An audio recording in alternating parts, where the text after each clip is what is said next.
जब नबी करीम अलैहिस्सलाम की वफ़ात का वक्त करीब आ गया, दोशंबा के दिन आप सल्लल्लाहु अलैहि वसल्लम की अलालत बहुत शदीद हो गई।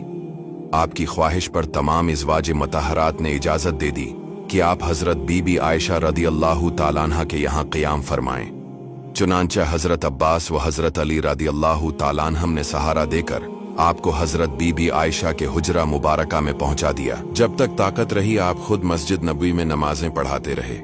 जब कमजोरी बहुत ज्यादा बढ़ गई तो आपने हुक्म दिया कि हज़रत अबू बकर सिद्दीक रदियल्लाहु ताला अन्हु मेरे मुसल्ला पर इमामत करें। चनांचा 17 नमाजें हज़रत अबू बकर सिद्दीक रज़ी अल्लाह ने पढ़ाएं। एक दिन ज़ोहर की नमाज के वक्त मरज में कुछ इफाका महसूस हुआ तो आपने हुक्म दिया कि 7 पानी की मशकें मेरे ऊपर डाली जाएं। जब आप गसल फरमा चुके तो हज़रत अब्बास और हज़रत अली आपका मुकद्दस बाजो थाम कर आपको मस्जिद में लाए। हज़रत अबू बकर सिद्दीक रदियल्लाहु ताला अन्हु नमाज पढ़ा रहे थे। आहट पाकर पीछे हटने लगे, मगर आपने इशारे से उनको रोका और उनके पहलू में बैठकर नमाज पढ़ाई। आपको देखकर हज़रत अबू बकर रदियल्लाहु ताला अन्हु और दूसरे मुक्तदी लोग अरकान नमाज अदा करते रहे। नमाज के बाद आपने एक खुतबा भी दिया जिसमें बहुत सी वसीयतें और अहकाम इस्लाम बयान फरमाकर अंसार के फ़ज़ाइल और उनके हुकूक के बारे में कुछ कलमात अरशाद फरमा। घर में 7 दीनार रखे हुए थे। आपने हज़रत बीबी आयशा रदियल्लाहु ताला अन्हा से फरमाया कि तुम उन दीनारों को लाओ ताकि मैं उन दीनारों को खुदा की राह में खर्च कर दूं।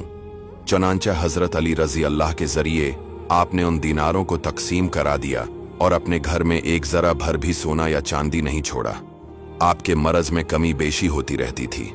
खास वफात के दिन यानी दोशंबा के रोज तबीयत अच्छी थी। हजरा मस्जिद से मुत्सिल ही था। आपने पर्दा उठाकर देखा तो लोग नमाज फज्र पढ़ रहे थे। ये देखकर खुशी से आप मुस्कुराए। लोगों ने समझा कि आप मस्जिद में आना चाहते हैं। मारे खुशी के तमाम लोग बेकाबू हो गए, मगर आपने इशारे से रोका और हुजरे में दाखिल होकर पर्दा डाल दिया। ये सबसे आखिरी मौका था कि सहाबा किराम ने जमाल नबूत की जियारत की। हज़रत बीबी आयशा रदियल्लाहु ताला अन्हा कहती है कि तंदुरुस्ती की हालत में आप अक्सर फरमाया करते थे कि पैगंबरों को अख्तियार दिया जाता है, वो ख्वाह वफात को कबूल करे या हयाती दुनिया। जब हुजूर पाक अलैहिस्सलाम की ज़बान मुबारक पर ये कलमात जारी हुए तो मैंने समझ लिया कि आपने आखिरत को कबूल फरमा लिया। वफात से थोड़ी देर पहले हज़रत आयशा रदियल्लाहु ताला अन्हा के भाई अब्दुर्रहमान बिन अबू बकर ताज़ा मिसवाक हाथ में लिए हाजिर हुए। आपने उनकी तरफ नजर जमा कर देखा। हज़रत आयशा रदियल्लाहु ताला अन्हा ने समझा कि मिसवाक की ख्वाहिश है। उन्होंने फौरन ही मिसवाक लेकर अपने दांतों से नरम की और दस्ते अक़दस में दे दी। आपने मिसवाक फरमाई। सहपहर का वक्त था कि सीना अक़दस में सांस की घड़घड़ाहट महसूस होने लगी। इतने में लब मुबारक हिले तो लोगों ने ये अल्फाज सुने के अलिस्सलवतु वमा मलकत ऐमानुकुम, नमाज और लौंडी गुलामों का ख्याल रखो। हुजूर अक़दस अलैहिस्सलाम की वफात से हजरात सहाबा किराम और अहली बैत इज़ाम को कितना बड़ा सदमा पहुंचा और अहली मदीना का क्या हाल हो गया, इसकी तस्वीर कशी के लिए हजारों सफ़हात भी मुतहम्मिल नहीं हो सकते।